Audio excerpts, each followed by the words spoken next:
ഋഷി ഈ ഒരു മെസ്സേജ് കണ്ട, അതായത് പാർട്ണറിന് വലിയ വിർജിനിറ്റി തെളിയിക്കണം, കാരണം ബ്ലഡ് വന്നില്ല എന്നുള്ളതാണ് പ്രശ്നം. ഇങ്ങനെ ചിന്തിക്കുന്നവർ ഇപ്പോഴും ഉണ്ടോ? ഇങ്ങനെ ചിന്തിക്കുന്നവരുണ്ട് എന്നുള്ളതാണ്.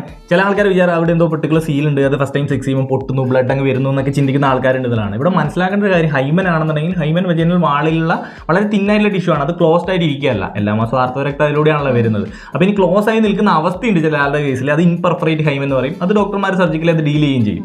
അപ്പോൾ ഈ ഒരു ഹൈമൻ ചില ആൾക്കാരിൽ ജന്മനാ തന്നെ ഡെവലപ്പ് ആവണമെന്ന് പോലും ഇല്ല. ഇനി ഹൈമൻ ഉണ്ട് എന്നുണ്ടെങ്കിൽ അവിടെ ബ്ലീഡ് ചെയ്യാനുള്ള പോസിബിലിറ്റീസ് ഉണ്ട് എന്നുള്ളതാണ്. അല്ലാതെ നഷ്ടപ്പെടാനും ചാൻസ് ഉണ്ടല്ലോ. ഡാൻസിങ്, സൈക്ലിംഗ്, സ്പോർട്സ് ആക്ടിവിറ്റീസ്, ഇതിലൂടെ എല്ലാം നഷ്ടപ്പെടാം. നാച്ചുറൽ ആയിട്ട് ഇങ്ങനെയൊക്കെ നഷ്ടപ്പെടാൻ സാധ്യതയുണ്ട്. അതേപോലെ തന്നെ ഇപ്പോൾ ടാമ്പോൺസ് യൂസ് ചെയ്യുന്ന സമയത്ത്, മാസ്റ്റർബേഷൻ ചെയ്യുന്ന സമയത്ത് ഒക്കെ ലോസ് ആവാൻ സാധ്യതയുണ്ട്. അതുകൊണ്ട് തന്നെ ഈ ബ്ലഡ് വരിക, അതുപോലെ ഹൈമൻ അവിടെ ഉണ്ടാവുക എന്നുള്ളതൊരു വിർജിനിറ്റിയുടെ അളവ് പോലായിട്ട്, അത് ഇതുവരെ ബന്ധപ്പെട്ടില്ല എന്നുള്ളതിന്റെ അളവ് പോലായിട്ട് ഒരിക്കലും കണക്കാക്കാൻ പറ്റുന്ന ഒരു കാര്യമല്ല. പക്ഷേ ഇങ്ങനെ കണക്കാക്കുന്നവർ ഇപ്പോഴും ഉണ്ട് എന്നുള്ളതാണ് നമ്മൾ ഇതിൽ നിന്ന് മനസ്സിലാക്കേണ്ടുന്ന ഒരു കാര്യം എന്നുള്ളത്. അപ്പോൾ ഈ ഒരു ഇൻഫർമേഷൻ മാക്സിമം ഷെയർ ചെയ്ത് കൊടുത്തേക്കുക. നിങ്ങളുടെ അഭിപ്രായങ്ങളൊക്കെ എന്തായാലും തീർച്ചയായിട്ടും കമന്റ്